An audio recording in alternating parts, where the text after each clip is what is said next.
Selamat sore Ibu Bapak yang dikasihi Tuhan. Bagaimana ini hari pertama masa Prapaskah yang sudah mulai puasa? Hah? Sudah? Belum? Hari pertamanya tuh hari ini loh. Hari salah, yang salah kebaktiannya. Harusnya kebaktiannya malam Rabu, ya, biar Rebunya mulai. Hari ini kita sudah memulai masa Prapaskah yang ditandai dengan aksi puasa yang mungkin kita masing-masing sudah punya komitmen. Ya, ada yang punya komitmen pribadi. Ya, semoga kita bisa menjalaninya selama 40 hari ke depan. Tapi sebagai gereja, kita punya aksi puasa yang mau kita lakukan bersama-sama. Apa itu? Ya, beberapa orang sudah laporan ke saya ya bahwa hari ini beda dengan hari-hari lain. Bedanya apa? Bawa Alkitab, ya. Tapi kita akan melakukan sebuah tindakan simbolis bersama-sama. Biasanya kalau saya ke khotbah ya di atas mimbar, saya tidak pernah bawa HP. Tapi justru ketika ini Rabu Abu saya bawa HP. Ya, kita mematikan sama-sama di ibadah Rabu Abu ini. Ya, ibadah Rabu Abu ya cuma ini ya. Minggu-minggu Prapaskah sudah ada. Jadi sore hari ini kita mau secara simbolis kita matikan HP kita sama-sama. Bagian dari ibadah Rabu Abu. Orang-orang yang telat kemudian. Ya, kita mau secara simbolis. Ya, mari yang bawa gadget yang sudah ditinggal ya wis puji Tuhan gitu ya. Yang bawa gadget. Ya, ini sebagai aksi puasa yang kita lakukan bersama-sama. Tidak ada. Itu malah misalnya bawa di mimbar gitu. Kita akan matikan secara ini tidak pernah mati. Mau difoto dulu? Ada. Ya, bagi yang bawa main gaya ya. Ya, kita mau belajar bahwa tentu ini luput di Alkitab tidak ada gadget, ayo sama ini beda. Tapi sebuah tindakan simbolis yang mau kita lakukan bahwa kita belajar ketika kita sudah mulai dikuasai oleh teknologi yang seringkali membuat kita lupa segala sesuatu, ya. Lupa tidur, ya. Karena kalau malam semua sudah gelap, tetap ya jalan terus gitu ya. Membuat kita mungkin lupa waktu. Ya. Hari ini kita mau mengkhususkan dan hari-hari ke depan kita mau belajar mengkhususkan waktu kita ketika kita ingin berjumpa dengan Tuhan, ya, biar tidak ada penghalang antara kita. Setelah kembalilah kita mempersiapkan diri kita untuk ibadah ini dengan tundukkan kepala dan berdoa. Mari kita berdoa.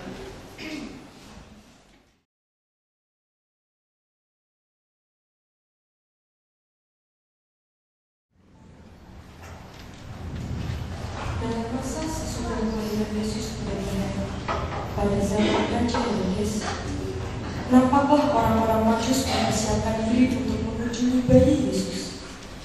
Mereka tampak serius mempelajari bintang gelap yang mereka lihat pada masa itu, dan mereka yakini bahwa itu adalah bintang Natal, bintang yang hadir di langit sebagai penunjuk jalan bagi orang-orang Majus dari timur untuk mencari Raja yang lahir di Israel, yaitu Yesus Kristus.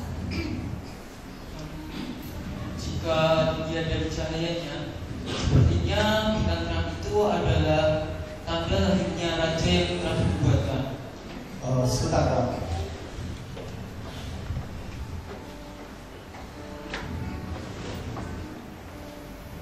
Sepertinya kamu benar sekali, Pak.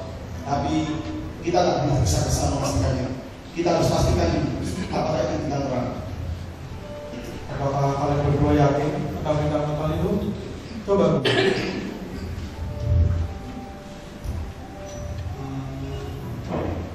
Kemarilah kawan-kawan. Bila kita lihat di catatan ini dan waktu yang tertulis di sini, memang itu adalah bintang Natal yang diluberkan.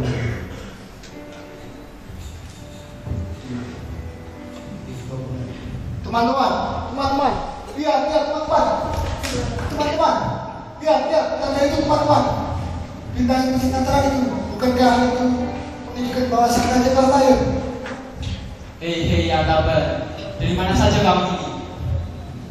Kamu Artaban, kami menunggu dari tadi dan kami memang sedang membahas bintang terang itu. Iya, maaf. Tadi di perjalanan tidak kemarin, aku bertemu dengan seseorang. Dia tidak pernah pergi ke rumah temannya dan dia tersesat. Aku menolongnya terlebih dahulu.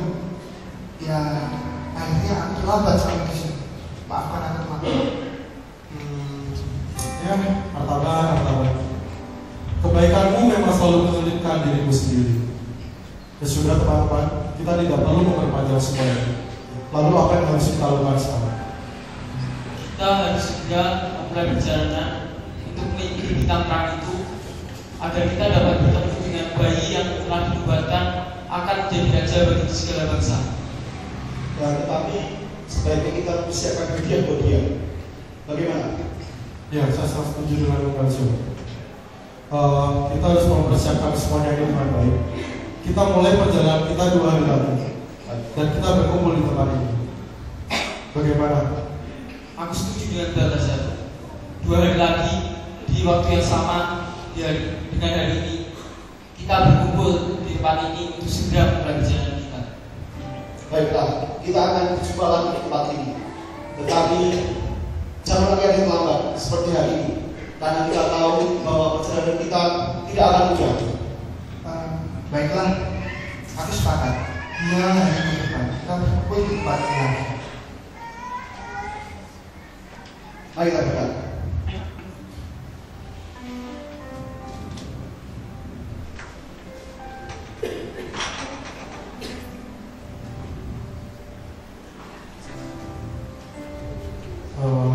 Baiklah teman-teman, sepertinya waktu yang telah lewat sudah tiba.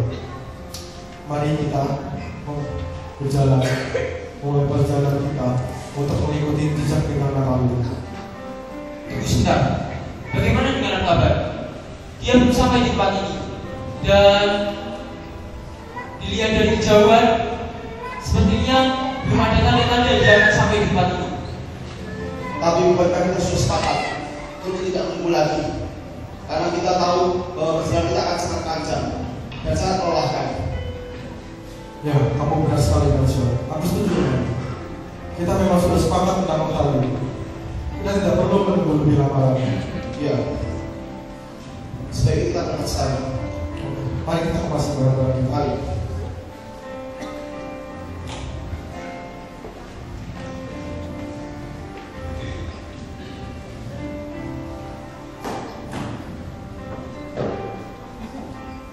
Mari kita berangkat.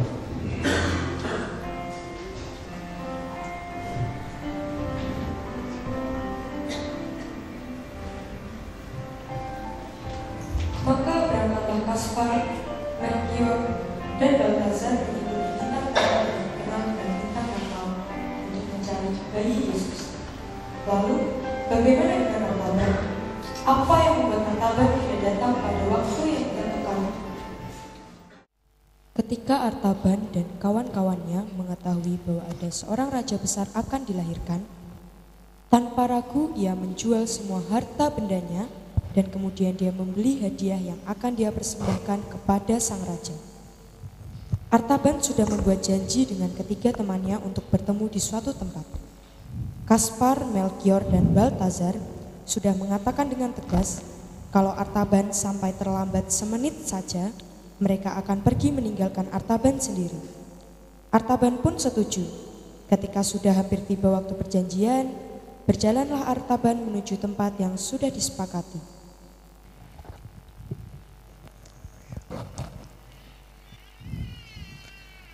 Hahaha, bahagianya hati aku ini.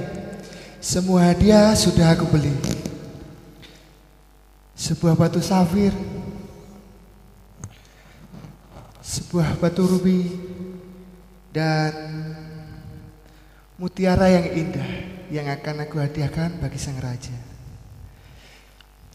Sepertinya persiapanku kali ini sudah cukup. Baiknya aku bergegas berangkat menuju teman-temanku. Astaga, siapa orang ini? Mengapa dia ada di pinggir jalan seperti ini?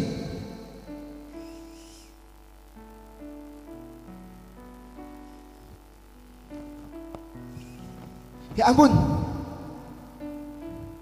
kenapa bapak ini? Sepertinya dia habis dipukuli orang. Pak, apakah bapak bisa mendengar saya? Tuan, tolong saya Tuan, tolong saya. Apa yang terjadi dengan Anda, Pak? Saya baru saja dirampok Tuan, tolong saya. Bagaimana ini? Jika aku menolongnya, aku pasti akan tertinggal dan teman-temanku pasti meninggalkan aku. Jika aku tidak menolongnya, siapakah aku ini? Lihat orang yang menderita meninggalkan saja. Tak tega hati ini. Tuan, tolong saya Tuan, tolong saya. Baiklah Pak, saya bantu Bapak dulu. Mari Pak.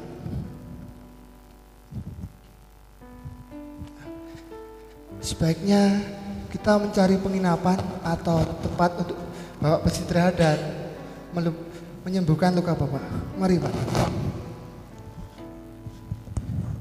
Sudah berjalan jauh, tak terlihat satupun penginapan. Bapak masih kuat? Masih, saya masih kuat.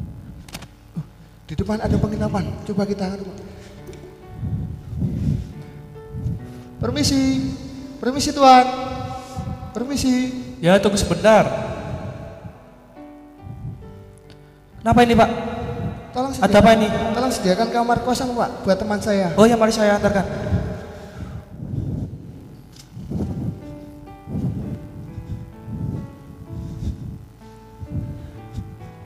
Mari Pak, kita bicara di luar. Oh ya, mari.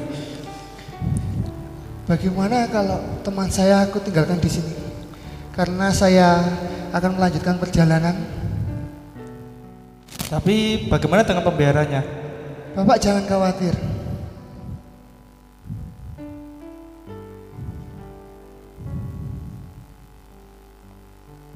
Ambillah batu safir ini untuk merawat dan mengobati luka teman saya. Haha, kalau ini mah semuanya bisa saya atur. Teman Bapak saya urus. Terima kasih Pak, saya akan melanjutkan perjalanan. Oh ya, mari.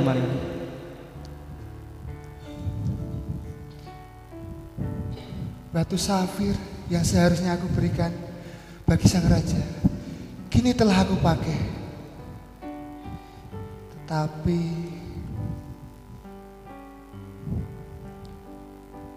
masih ada 2 hadiah. Semoga dengan hadiah ini sang raja pun bisa menerimanya.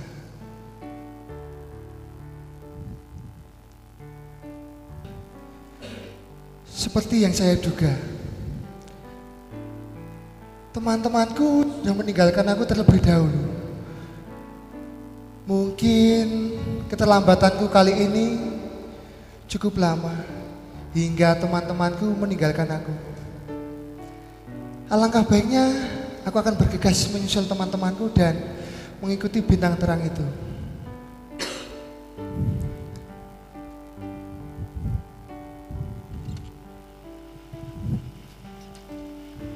Artaban memutuskan untuk berangkat sendiri mengikuti bintang Natal yang bersinar dengan harapan nantinya dia akan bisa bertemu dengan teman-temannya. Bagaimana kisah Artaban selanjutnya dalam usaha mencari bayi Yesus?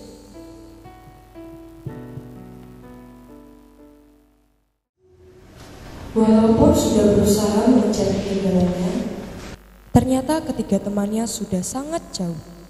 Ketika Artaban sampai di Bethlehem pun, ketiga temannya sudah pulang kembali.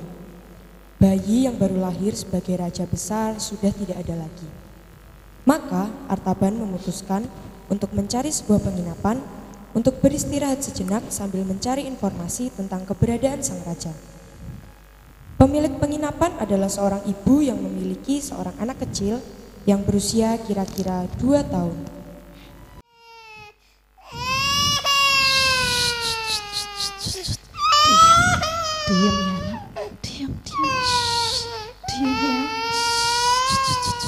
Jangan berisik. Nanti kalau berisik, tentara Herodes tahu kalau kita di sini.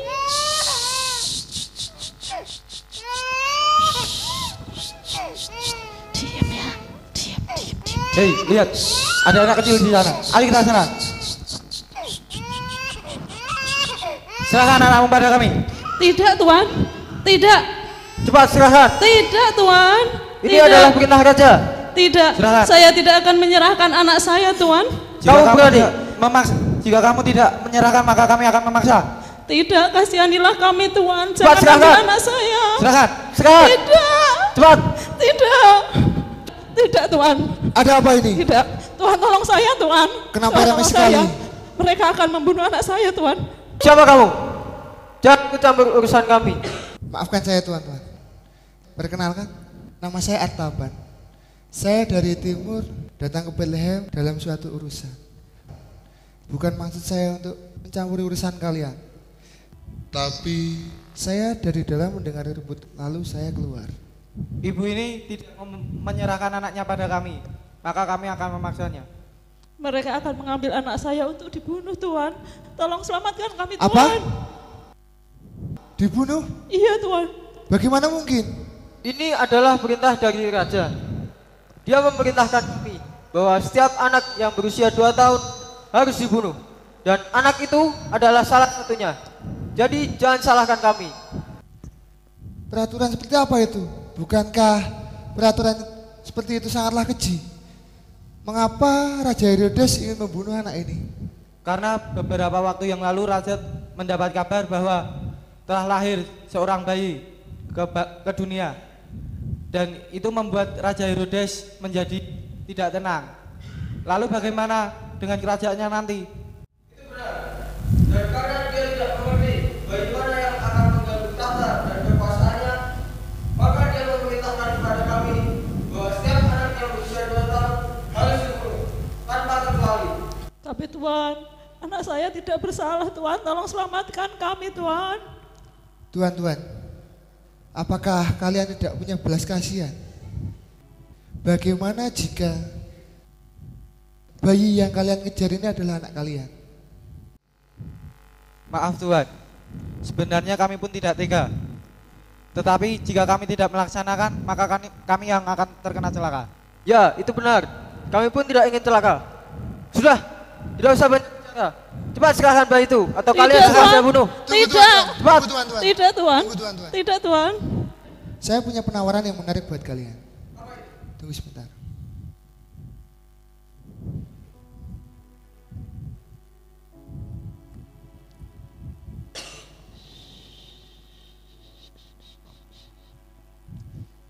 Ambillah batu rubi ini dan biarkan anak ini tetap bersama ibunya. Tidak. Kami takut kena hukuman Raja Herodes. Kamu tidak lihat? Itu adalah batu safir. Katanya harganya sangat mahal. Memangnya kenapa? Jika kita menerima tawaran, tetap saja kita terkena hukuman. Ah, jangan bodoh kamu. Dengan batu itu kita bisa mengambil uangnya dan kita bisa menghindari kemarahan Raja Herodes. Memangnya kamu tidak lelah dengan pekerjaan ini? Kamu betul. Aku pun lelah dengan pekerjaan ini. Rasanya selalu dihantui rasa bersalah. Apa kita terima saja tawaran ini? Menurutku kita terima saja. Hasil penjualnya bisa kita gunakan untuk pergi bersama keluarga kita. Baik. Bagaimana teman-teman? Apakah kalian mau menerima penawaran saya? Setelah kami pikir-pikir, kami terima tawaran Anda. Tapi menjadi rahasia kita saja. Baiklah, ini menjadi rahasia kita.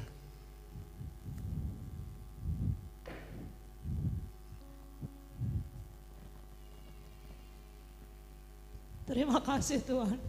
Tuhan sungguh baik. Terima kasih untuk kemurahan Tuhan sudah menyelamatkan kami. Terima kasih, Tuhan. Bangunlah. Sebaiknya ibu bergegas dari sini. Mungkin tara yang lain akan datang lagi. Dan saya tidak dapat membantu ibu lagi. Baik, Tuhan. Terima kasih, Tuhan.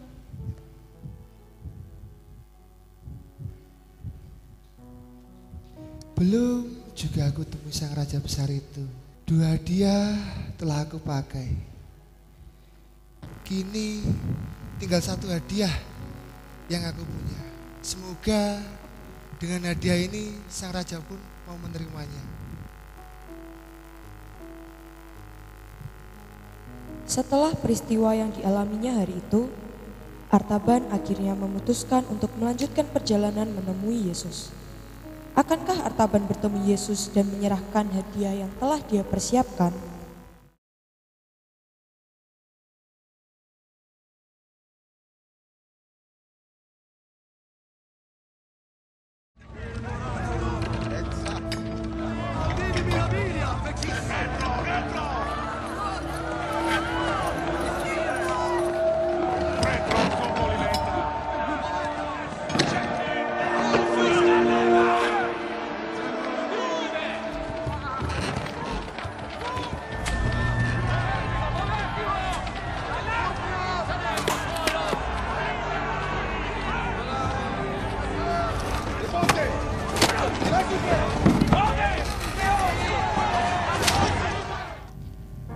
Orang-orang itu berbicara tentang Yesus.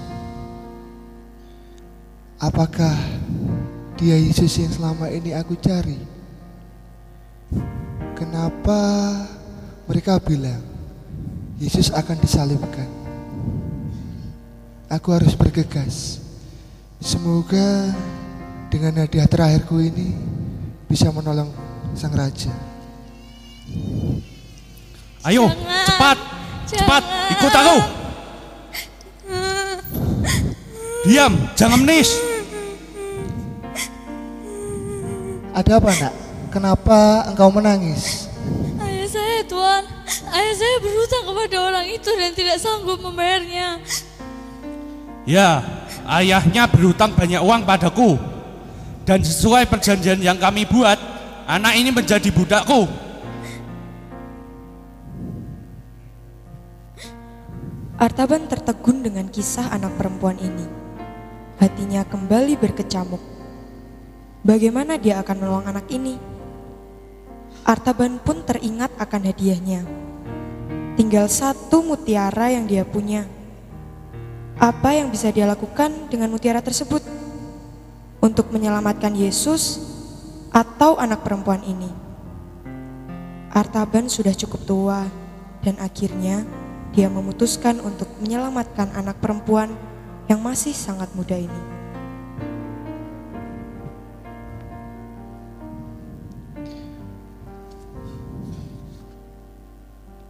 Tuan,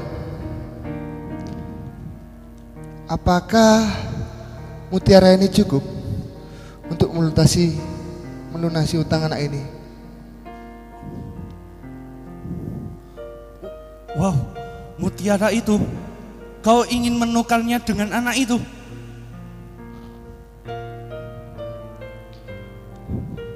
Bawalah Tuan, dan biarkan anak ini kembali kepada orang tuanya. Baiklah, lagi pula budakku sudah banyak. Aku lebih tertarik pada mutiara itu. Bawalah Tuan.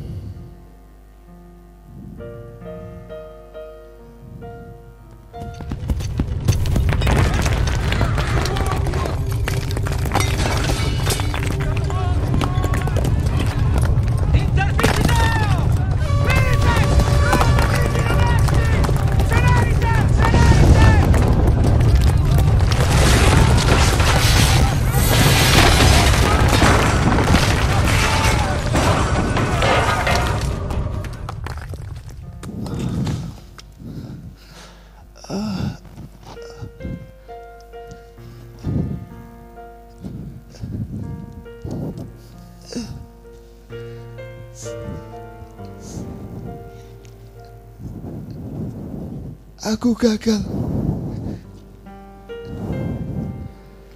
Aku gagal bertemu dengan sang raja.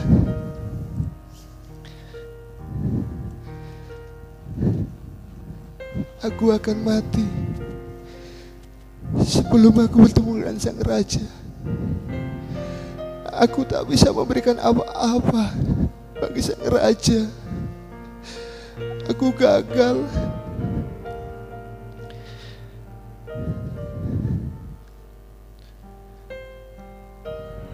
Aku berkata kepadamu, sesungguhnya segala sesuatu yang kamu lakukan untuk salah seorang dari saudaraku yang paling hina ini, kamu telah melakukannya untuk aku.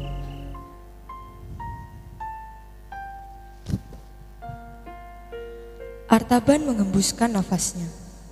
Di bibirnya tersungging sebuah senyuman. Ketiga hadiahnya telah sampai ke tangan sang raja.